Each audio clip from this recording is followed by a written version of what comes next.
The only change he made from his Worlds team here is that he has Gastrodon instead of Shadow Marowak. Everything else is the same. So these are Pokemon he is familiar with. And let's take a look at what these trainers are going to bring, because it's going to be that Shadow Steelix into the Shadow Dusknoir. This is a relatively neutral matchup. Do keep in mind, Maximilian has Earthquake on the Shadow Steelix, not Crunch. I think Earthquake could be the way to go in some of these matchups, because you don't even win the Galarian Corsola how it is. But Maximilian going straight for that Psychic Fangs. MEweedle knows he doesn't need to shield this. Yeah, you don't need to shield this attack as it does not do that much damage. Do you see the bait? Yes, he's going for the bait. MEweedle making a very bold play here. And no, he no shields it. Wow, what a goal! Maximilian is the master of no shielding unnecessary base. He did not... And the catch! Wow, incredible play by Maximilian. And he is the master of... He didn't want to shield his bulkiest Pokemon. That was the million Pokecoins play, but in comes the Tinkaton now. This is kind of the Pokemon you do need to bait out with the Galarian Moltres. Now your Goliathspot can core break this last remaining Pokemon later, as the Dusknoir doesn't have any energy remaining, and with Fury Cutter, Goliathspot is quite good against Credit. We see the Protect Shield there from MEweedle. Maybe he is predicting that there might be Goliathspot in the back.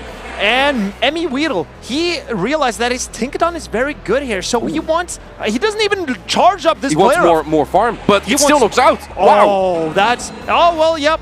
He's not happy about it. A Play Rough is a hard-hitting move on a triple debuff Pokemon. It's pretty rough, yeah. So here we see the Goliathspot. It's still... It's not chunking that Tinkaton very much, because it's of double resisted Fury Cutters. Maximilian, does he... Oh, he calls the shield I was like, there's no way you're gonna do that twice, right? And that's an extremely good call, but this Tinkaton double resist bug, it's also not in range of an Aqua Jet just yet. So I feel like MEweedle is actually in a pretty good spot here. As long as he keeps the shield, he can protect his Cradilly from a X-Scissor.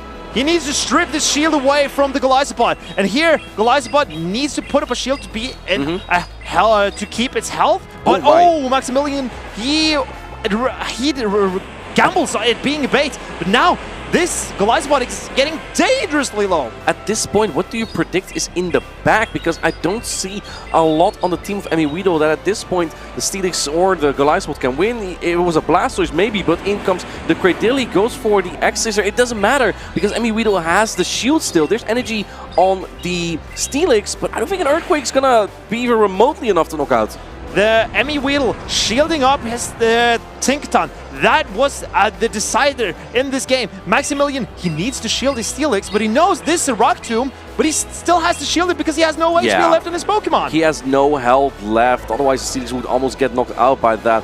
At this point, you have so much energy, and MEweedle even gets the catch off. It's only a Psychic Fangs, but I don't think it might make much of a difference. The Cradilly would have been able to hang on anyway to a Charge and get to his own here.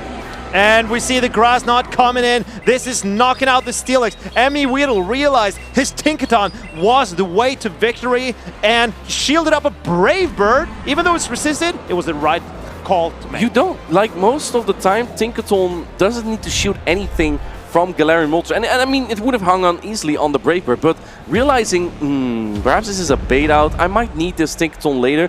I really like that play. Let's see what these trainers decided to do for game number 2. Game number 2 is about to start. Goliathspot from Maximilian on the left into the Shadow Dusknoir. MEweedle doubling down on this lead. This is favorable for the Dusknoir. However, Dusknoir doesn't have a lot of health, so these Fury Cutters are still adding up, and if Goliathspot's able to get to 3 charge stacks, the third Aqua Jet will actually knock out, and then the Goliathspot could win this match. So how does Maximilian decide to play? MEweedle puts up a shield. Will Maximilian swap here? No, he takes a Shadow Punch. Let's MEweedle throw a Shadow Punch. Shadow Punch would do a lot of damage. Maxi knows, so he puts up the Protect Shield, making sure that he can get to another charge attack here. And you will be able to get there right before the next Shadow Punch. This Goliathspot's getting really low though, but I don't think that 3 Astonish will be enough to knock it out, so you likely will be able to get to another attack here. Swapping into the Galarian Corsola immediately and getting out the Cradilly is interesting here. I mean, we're probably predicting that something either is in the back here, or he wants to get out his Pokemon weak to Goliathspot out of the way.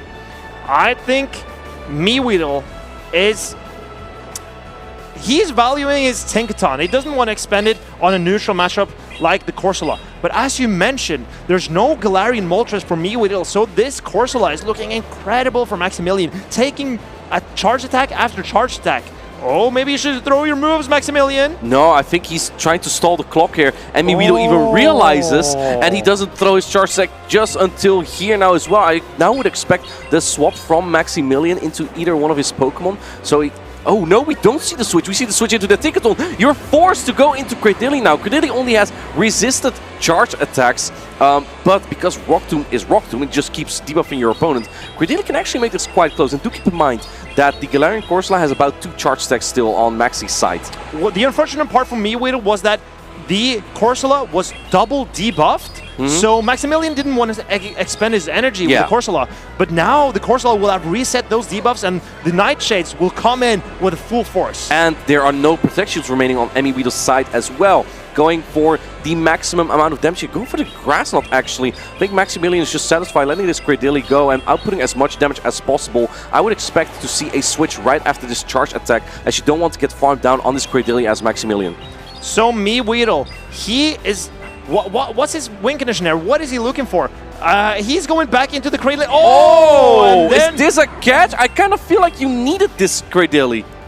Oh, and we see an undercharge, but do you not get as a down now? No, he's gonna try to get more energy. Interesting, because you don't have a lot of health in the first place, but now MEweedle can just soak the damage on either Pokemon. I do think that the... Oh, he's going for Charge Attack Purity Tie. I like this play a lot. Now, can the Tinkaton get to another charge attack against the Golisopod? That is the question for MEweedle. And this, even though a charge attack does 1 damage through a shield... Wait, he's going for another undercharge. Can you get the Fear Cutter down now?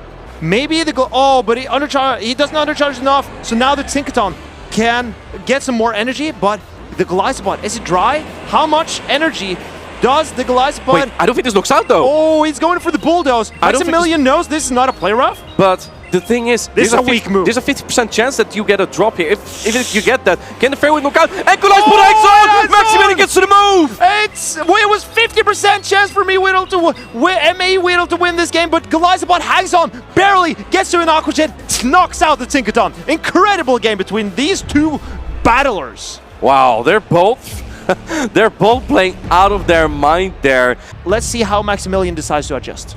Well, we're about to find out. We're getting ready for decisive game number 3. We have the Shadow Steelix into the Tinkaton. This is a relatively neutral matchup that is generally favorable for this Shadow Steelix. Now, do keep in mind, this Shadow Steelix has Earthquake. It can fade away this Tinkaton in 1 attack from the battlefield.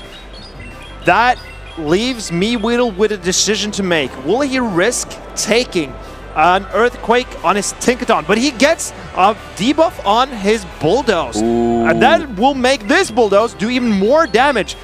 But the thing is, this is Charge Attack Purity Tie. I don't think we do shields now.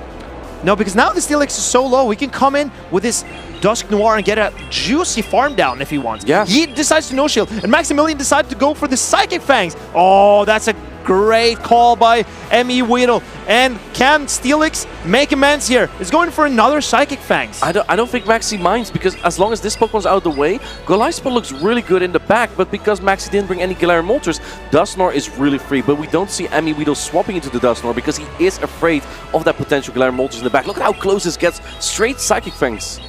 At first he was afraid, he was petrified. Oh. And Maximilian's now the petrified one. He shields up a play rough from the Galarian, from the Tinkaton. That is an interesting play, because I feel like if you see Tinkaton in the back, the Gastron in the back is probably not gonna do that well. So switch advantage is probably not worth that much for Maximilian area. He needs to leverage his Golisopod.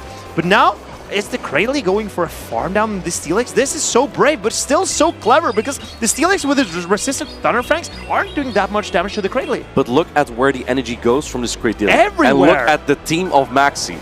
You got nowhere to go against this energy, and this Cradily almost has 2 charges. Can he get to another? Oh, he gets to another Psychic Phase. That's actually pretty nice for Maxi. And now, maybe MEweedle... No shield! No shield! Will he let this... He's gonna put it all on the Dusknoir. Oh, but he can probably take 1. Oh, and he comes in with a Gastrodon! He's gonna call the Rock Tomb. Is he gonna no-shield this Rock Tomb? And oh, he makes the call! That is an excellent play. In comes the Dusknoir, but it's kind of tough to swap in your Golisopod now because the Golisopod has resisted fast attack damage. He's going for the body slam bait here now, and this is kind of looking very tough for Maxy1000000. I think he's not exactly believing in it either. This is looking very tough.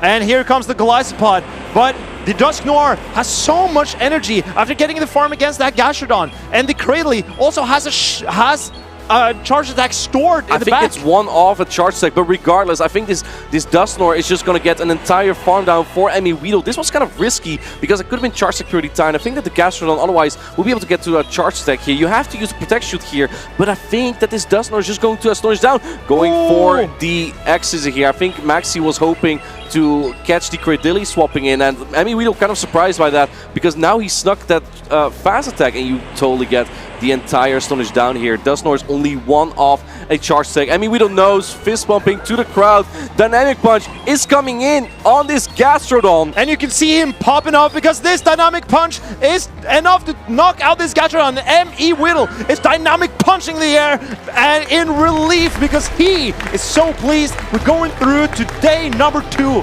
here in Lille. He didn't need the Galarian Moltres at all. Galarian Corsola was hardly even brought by Maxy1000000, and Mind Games just really came into play in this match.